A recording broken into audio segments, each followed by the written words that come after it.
The price of oil looking at $56, $57 a barrel, $56.81 right now. Now this. President Trump tells the New York Times that U.S. oversight in Venezuela could last for years.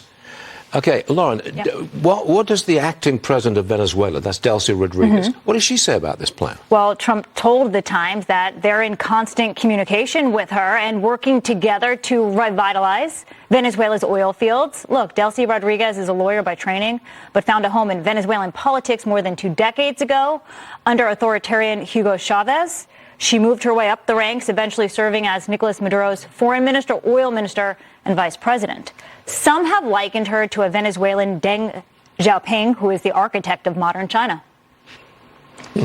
What I would say is that Delcy Rodriguez understands the private sector and understands global markets a little bit better than most, because she was always sort of the face, the diplomatic face of the Maduro regime to bondholders, to oil companies, to the Chinese. And that's why some oil executives say she's the leader best equipped to navigate the industry out of decline. That will be no easy task. This photo, provided to me by geopolitical risk firm Aurora Macro Strategies, shows a refinery owned by state oil company PDVSA. It was taken in the last 3 years. The infrastructure looks abandoned, except for the flare and smoke in the distance. These storage tanks and pipes are old and rusty. The lot seemingly in need of investment. And while Energy Secretary Chris Wright says interest in Venezuelan investments is, quote, tremendous, some oil experts don't trust Delcy Rodriguez will allow it.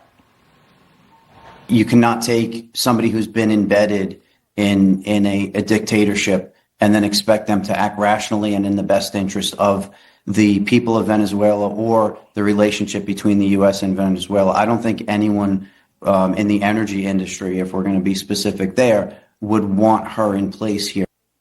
She could be a stopgap, and the president says U.S. oversight of Venezuela could last for years. All right, thanks, Lauren.